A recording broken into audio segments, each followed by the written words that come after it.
Howdy folks, I'm a cute black-capped chickadee, cheerfully calling to corvid companions. I'm Amber. And here's some more chickadee Reddit. Caw! Let's get started. Alright folks, and our first letter is titled, Am I a jerk for telling my mother-in-law that she won't be seeing my baby after throwing a baby shower for herself? My husband and I are expecting our first child. We moved to be closer to his family. I'm no contact with my family. My mother-in-law has been referring to the baby as her baby this entire time. She will say things like, I can't wait for my baby to be born.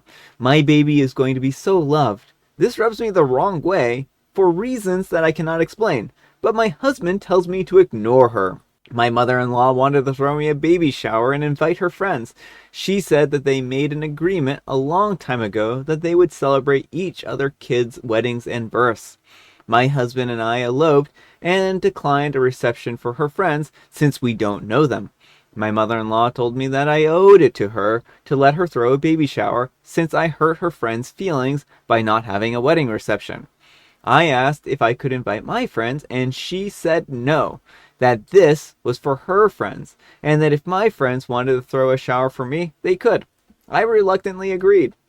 My husband and I spent hours on our registry, and my mother-in-law asked for it so she could share it with her friends. She said she forwarded the registry on. She asked me what design I wanted on my cake and cookies. I told her flowers because I'm decorating the nursery in a garden theme.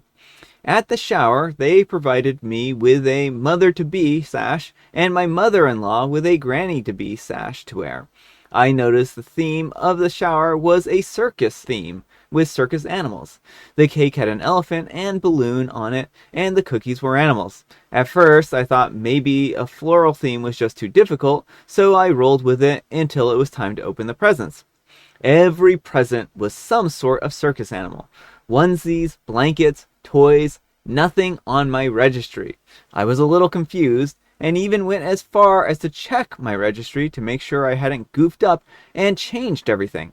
I thanked everyone for their gifts, and I tried to sound as gracious as possible, but I was so confused. My husband, who is a little less tactful than I am, showed up at the end of the shower and noticed the theme right away. He goes, "What's up with all the circus animals?" He looks at the presents and says, "This isn't what we asked for." He then looked at his mom and says, "Mom, what did you do?" She smiled and said, "I didn't like the theme that you chose for my baby. I'm going to decorate my baby's nursery at my home with circus animals, so I created a registry for myself." My husband says, "You did what?" She says, "My baby is going to need a room at my house, so I threw a shower for myself." I lost my composure, and I told her that she would not be seeing my baby, and to stop calling the baby hers. And my husband told his mom that she's delusional if she thinks that we're going to allow this. She started crying, and said that we are just withholding her baby from her.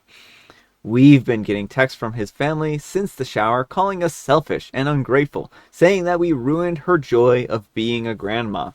Are we the jerks? Alright folks, what do you think? Not the jerk. I mean, this is creepy. She could just want to have the baby at her house every now and again, but she could also want to kidnap the baby. I'm not 100% sure. Either way, she's trampling all over everyone's boundaries, and that's not okay. Like, it's presumptuous to assume the baby's going to need a room at her house, and to throw an entire shower, pretend like it's for OP, and then be like, "Oh, this was really my shower all along." Yeah, it makes you wonder what kind of plans they had for the wedding reception too, right? Mm-hmm. Because chances are it was going to be the same kind of thing, Mm-hmm. right? Where she would have been the one who was the center of attention and whatnot. I feel bad for OP in the situation. Mm-hmm. OP thought that the mother-in-law was going to do a nice thing for her, and it turns out it wasn't a nice thing for OP. It was a nice thing for herself. Mm-hmm. So this wasn't for OP. It was for their mother-in-law. Right, and OP was probably only there because it would look a little awkward if mother-in-law opened all the gifts herself. Yeah. I mean, I don't know what stopped her. I mean, it seems like this is her whole goal. Well, but it seems like she didn't want her friends necessarily to know that that was the plan all along. Yeah. So I think also like it was strategic because if OP's friends had shown up, then they would have corrected like the list and stuff like that a long time ago. And so I think mother-in-law would have been called out pretty quickly about the theme and whatnot. So I really feel bad for OP because they went to a wedding shower that they were completely surrounded by strangers who they didn't know anyone for presents that they didn't want. It's just such a sad, awful situation. Yeah, well, I'm glad that Oki's husband is backing her up. He should have put his foot down on the whole my baby thing. Yeah. That was the first sign that she is not treating this as she should as a grandmother, and is seeing this more as a parental thing. Yeah. I've been trying to run the show. And now they have a great opportunity to set up boundaries and not see her for a while. Yeah. But let me know what you folks think. So anyhow, take care and good luck. And Kindly Gap 9715 says, not the jerk. I would take them back and exchange them for your theme though. And OP replies, she kept everything. Like I said, this wasn't for OP. This was for her mother-in-law. Well, I mean, at this point, OP potentially should post on social media about what went down and make sure that all the mother-in-law's friends know that they were funneling their money into mother-in-law and not OP. Alright folks, and our next letter is titled, My soon-to-be ex-husband humiliated me on our wedding day and met his karma instantly. It has been 2 days since my wedding day. I had already been with him for 4 years, 1 year which I was engaged. It all started a few months earlier when I noticed that my husband Jake was watching some prank videos. Among other things, these videos showed embarrassing photos of the bride being played on a projector in front of the whole room and the bride's face being smashed into a cake, etc. I told him straight away that I didn't want anything like that at our wedding. He just laughed and said that he wasn't planning anything like that. I thought that was the end of it, but I kept catching him making strange arrangements with his friends. He suddenly wanted to choose the wedding photographer and a cake. I thought nothing of it, and I was just glad that he was helping me with the wedding preparations. Nevertheless, I reminded him the day before that if he did something like that, then I would break up with him immediately. When the day of the wedding came, everything went smoothly until the ceremony. Until the moment came with the cake and it was to be cut. The whole room was watching me as I made the first cut, and the photographer stood in front of us with the camera in hand. Suddenly, I felt a hand on the back of my head pushing my face into the cake. Not only my makeup, but the whole wedding dress was ruined, and the whole room laughed, my husband the loudest. At that moment, the photographer took the photo, and Jack said that this was our wedding photo. I turned around and I slapped him in the face, and I ran out of the room in tears. Thank goodness karma didn't take long to arrive, and came in the form of his own brother. I ran to the toilet and started crying when suddenly I heard a loud voice shouting from the hall. It was a brother Frank. I could barely understand what he was saying, and when I left the toilet, he was waiting for me. He told me that Jack had something to tell me.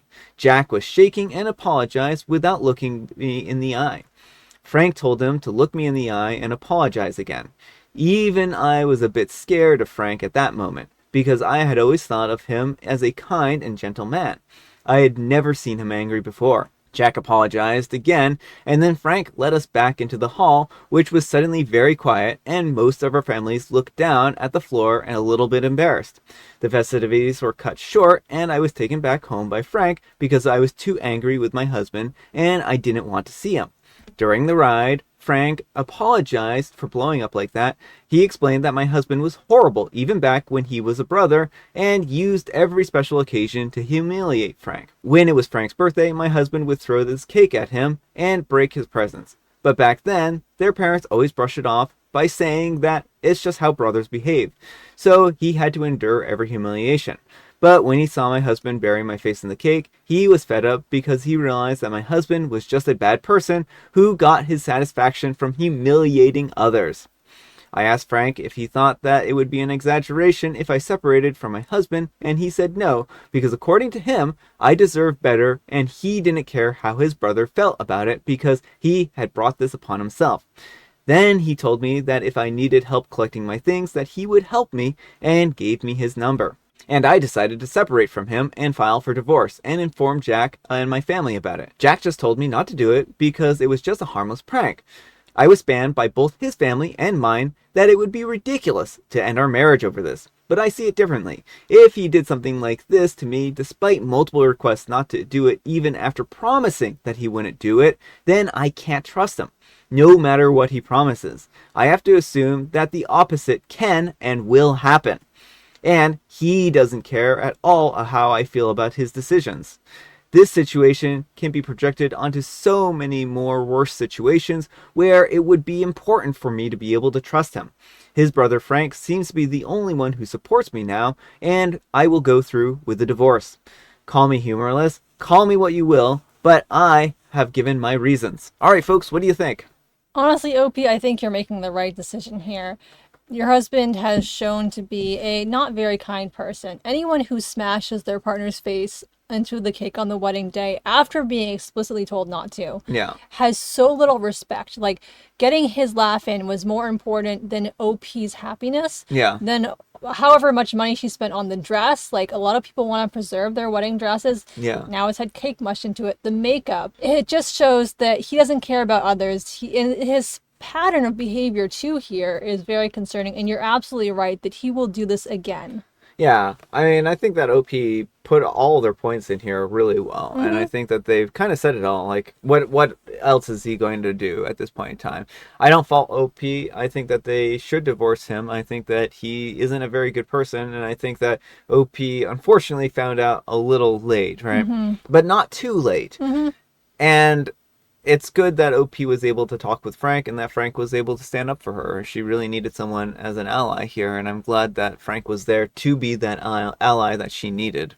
Right, and I just hope the rest of the family can come around and see this, because this is how abusers get away with these sort of things, is they do things that look small to everyone else, and people will be like, how could you break up with someone over something so quote-unquote small? Yeah. Without seeing how little regard, this shows like he has no regard for OP, Yeah. just like he has no regard for Frank. Yeah. So, OP, good news is that you haven't been married long, and it's probably annullable. So, that's the good news of this situation. Well, let me know what you folks think. So anyhow, take care, and good luck. Alright folks, and our next letter is titled, Am I a Jerk for Making My Autistic Daughter Dress Like a Pentecostal for Her Safety? My 18-year-old daughter, who is a senior in high school, and therefore still has to follow our rules, has high-functioning autism and is very naive. There is overwhelming evidence showing that women and girls with autism spectrum disorder are extremely vulnerable, and my wife and I are trying to protect her at all costs. Part of this involves a modest dress code differing from her 15-year-old neurotypical sister. This includes no tank tops, all shirts must have sleeves and fit loosely, no shorts or pants. She is required to wear skirts and dresses that reach below the knees, no bikinis or one-piece swimsuits. We have ordered a swimsuit from a company that offers swim dresses with short sleeved options, no makeup or lipstick. We started enforcing these rules when she was 14, and she was accepting for the most part. We told her that this was not out of spite, but for safety. She has a car, but we have installed a tracking device. Her curfew is at 8:30 p.m. on school nights and 10 o'clock p.m. on Friday and Saturdays. We let her go over to her friend's house, whose parents that we know quite well, last Saturday. We made a surprise stop at 8:30 p.m. and we saw her wearing a tank top and some shorts. These were her friend's clothes. I told her to get into the car and follow me home. She is grounded for 2 weeks and is not allowed to use her car or any electronic devices. She seemingly accepted this punishment.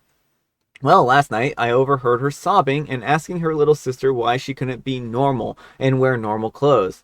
I told her that the reason why was to keep her safe.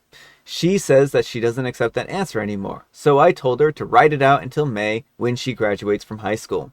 I plan on getting rid of all the clothing restrictions after graduation, although I encourage her to keep dressing like a Pentecostal for her safety. My younger daughter thinks that she should be able to wear the same things that she wears, and even my wife is starting to agree. I do feel bad about the situation, but what would you do in a situation like this? Alright folks, what do you think? I think OP is a huge jerk, and I say that as an autistic person who does not dress like a Pentecostal.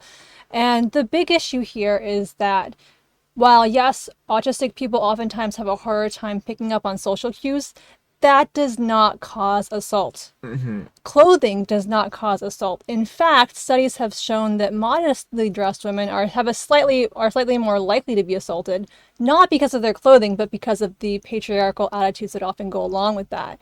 So OP is not protecting his daughter. He's just putting her in a position where if something were to happen, they're going to be able to find fault in her behavior somehow. Oh, heaven forbid your skirt was a millimeter too short. Clearly that's what caused it. Yeah, so I think that OP, while I think that they do sincerely want to protect their daughter, are going about this in a very wrong way, in a way that isn't going to protect her at all. She's going to need to be able to protect herself when she gets out into the real world and is on her own. And have you provided her with the skills and the tools to be able to do that? Because the only tool you've provided her with is to say, oh, if you dress a certain way, then you won't get assaulted, right? And unfortunately, that just doesn't happen. I mean, people get assaulted from all walks of life. Yeah. And I think that dressing modestly, that's perfectly acceptable if you want to dress modestly. There's nothing wrong with that. But people who don't want to shouldn't be forced to. Well, exactly. And one of the comments in this has a link to a website that shows basically what people wore when they were assaulted. And a lot of it are things like PJs, very quote unquote modest clothing items, because again, outfits have nothing to do with assault. People will use that as an excuse, but it's not about that. It's about power and control. Yeah, and I mean, I think that, again, the right thing to do in a situation if you're concerned about your daughter's safety is to give her a lot of tools and resources in order to be safer. Provide her with mace, provide her with, some other tools of defense, and then train her how to use them and train her how to be more attentive to situations that could be dangerous, Well, right? and teach her about consent. A lot of Mm-hmm. people try to treat autistic people like they are not like they're babies basically, Mm-hmm. and leave out important information about like sex ed and consent and stuff like that because they don't like, oh well, they're too young and immature. But the best thing you can do is make sure that your daughter understands how to set boundaries, what consent looks like, because unfortunately our culture has a lot of mixed messages, in movies and other forms of media. There'll be people who just push, push, push until the girl gives in, and that's like glamorized, Mm-hmm. and Mm-hmm. like explaining that that's not okay, that when you say no, that's okay to mean no, and all that sort of stuff. Yeah, well, that's it. It's like in the movies, there's a lot of fantasy, and fantasy can be fun because it's fantasy, right? But it isn't always what people want in reality. But let me know what you folks think. So, anyhow, take care and good luck. All right, folks, it is tea time. Grab your beverages of choice. I've got some tea right here, and Amber, she is a joke. What might you call it if a tabby ran through your house, knocking over everything in their wake? I would just call it a cat because that's basically what cats do, right? I mean, a tabby quake. A catastrophe. Oh, a catastrophe. That makes sense. That checks out. And I have Earl Grey. All right, folks, that's all the time we have for today. Thank you so much for watching. Happy Friday, Junior! Happy Friday, Junior. Thanks so much for watching. Amber, we need some kind of moral advice and or guidance. And please, say it like you're Batman. Wherever we go, however we dress, no means no and yes means yes. You need way more gravel. I don't know how to do that. Because I'm Batman. But thanks so much for watching, and we'll see you all tomorrow. Bye.